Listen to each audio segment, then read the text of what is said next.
I'm going to read today from Path to Happiness, the section on freedom. Now this is the fourth keyword in the 7-word system, and it relates to conflict, what we've done to move on, having gone into conflict, said goodbye to that which we cannot sustain. Freedom. Freedom is a state of mind as much as it is the capacity to resist invasive forces and do what we choose. Nietzsche speaks of the slave mentality that locks up the minds of people and binds them into their own personal prisons. To be free, we have to find a way to shrug off unconscious obedience and any expectations of limitation that impact upon our sense of liberty. The jailer is not for us a violent, uniformed official, an identifiable controlling force of armed authority. For most of us, it is the disapproving glance, the wagging finger, the boss's reprimand, and the religious ideal. We are held in place by the gossipers that threaten our reputation, employers who might not give us a good reference, parents who wield the power of emotional blackmail, even over their adult offspring, friends who envy our achievements, strangers with a different dress code or preference in music. We have been trained like dogs to salivate at the sound of the master's bell, and this process of conditioning began at birth and is never ending.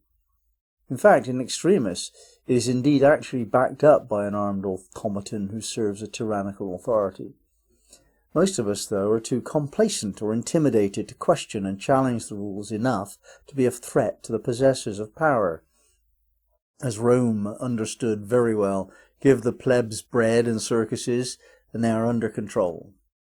Social security payments and TV works well enough in the current era, and if people do eventually take to the streets, then tear gas and riot shields can be deployed before bothering with the military solution. Generally, we are not free. The illusion is granted in order to keep us tame, but the extent to which the state will go to keep us down is without limit and entirely without humanity. The state is as much caught up in this as we are. There is none capable of acting differently in order to change things politically. Captains of this terrible ship of state come and go over the centuries, seemingly in control, but they are not. The ship's course is set by other processes which have irresistible levels of momentum. We pray that there is some progress, that humanity's inhumanity is slowly being transformed towards decency. But for now it is better to understand that nothing much can be done to destroy the evil leaders that control us, or tear down the grey institutions through which they impose their dark will. This may seem to be unduly pessimistic, but it is not. The realization may in fact be enough to free us. If a person truly raises freedom up as the primary principle of life, then it can be claimed. Even living in this age of the violent state bully, freedom can be asserted by the few. Yet it is so precious that we need to want it with a passion. Of course, the simple truth is that most people don't. For them, there are many more important things in life. Animals mostly have freedom, yet little or no security. Humans have collectively elected to place as more important such things as belonging to a community, complete absence of hunger, predictable conditions, ownership and family lineage. If these things take precedence in our lives, then freedom does not. Freedom is not a concept or a set of behaviors. It is not even an attitude. It is passionately free of all of this. What is the difference between freedom and passion? It is actually not meaningful to distinguish between them, except perhaps that freedom is both passion and peace. When we are at peace, it is because passion is at rest. When not at peace, then passion is in evidence. Peace is therefore an aspect of passion of peace. To validate this idea, we look at infants. They are either sleeping peacefully or passionately involved in life. They are born with the expectation that desires exist in order to be fulfilled and enhance their sense of joyful satisfaction. As we expand in order to enjoy and claim the passion of freedom, inevitably sooner or later we encounter resistance. This is how we experience limitation, and mostly it is imposed by illegitimate agencies. Nature has the power and right to constrain us, but for adults all else is false or self-imposed. Let us draw attention to the relationship between conflict and freedom. We must encounter conflict if we are to claim freedom, and we must prevail or move on. The resistance we encounter is nothing more than the identification of whatever limits our freedom.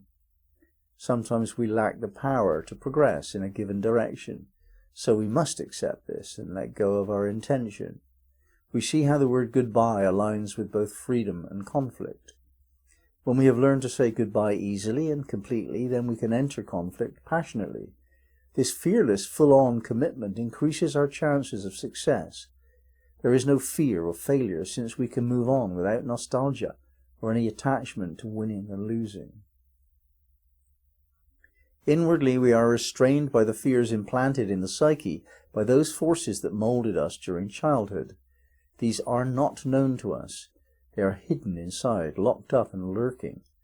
Until we face them, they continue to control us. But how can we face them if they are in hiding? We cannot. Yet outwardly, these fears are made known in conflict, and in fact only in conflict. Therefore, the courageous seeker of freedom passionately welcomes conflict as an opportunity to face down another fear in order to win another slice of freedom. This continues indefinitely, although the encounters eventually become increasingly subtle and move beyond the level of winners and losers. In consciousness, conflict creates two winners. Both parties become more aware, and neither has an attachment to a specific outcome. Freedom has one of two directions, freedom from and freedom to. We are not free to do what we choose unless we are free from what prevents us. What prevents us is nothing more than the fear of conflict.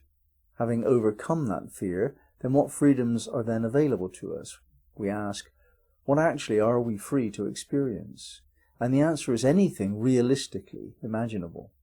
In a person who has established their freedom, apart from the constraints of nature, it is only the limited reach of imagination that sets the boundaries of possibility. The way to establish freedom is to find the inner spirit and allow it free rein. This shows typically a spontaneous, unpredictable, and quite often eccentric behavior. If we do this, then for a time it is likely that we will find it more convenient to move on than to engage constantly in the conflicts that arise.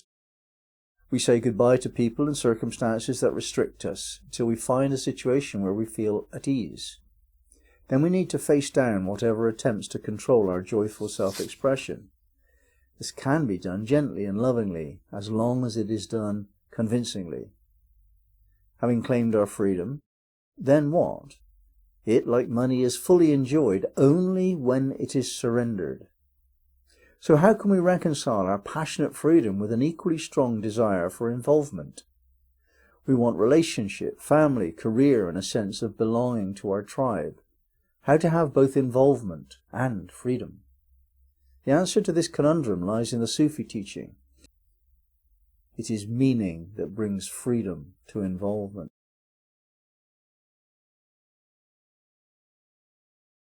Having invested our freedom in things that we value, it is the meaning within them that is the transformed aspect of the freedom invested. Involved as parents, as householders, as co-workers or as bosses, as teammates or just members of a friendship circle, we find the meaning of life in the dynamic interplay between what we allow and what we prevent. This interplay helps define us. It is how we figure out who and what we are. It is the spiritual aspect of life that becomes primary. Then we tend to refine our involvements and let go of anything of lesser consequence until we have nothing to protect or defend, and so nothing whatever to fear in the slightest. Without fear we know complete freedom, and so can choose and expect a life of joyful celebration.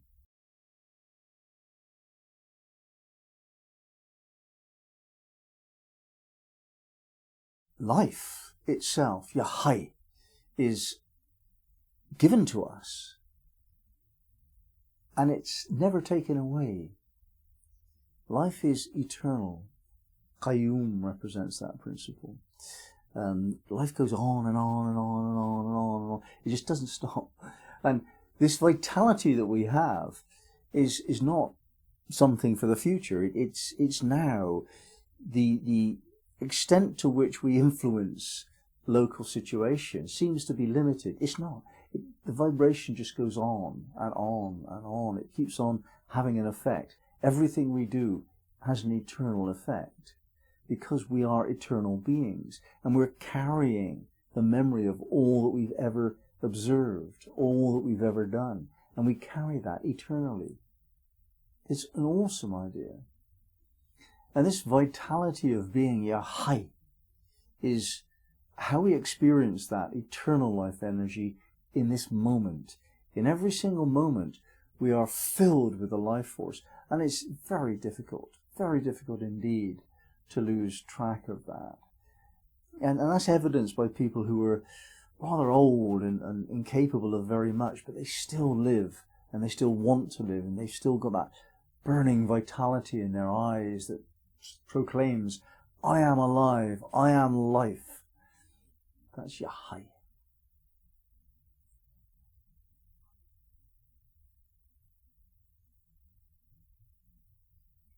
Yahai, Ya Qayyum, Yahai, Ya Qayyum, Yahai, Ya Qayyum, Yahai, Ya Qayyum, Yahai, Ya Qayyum. Amen.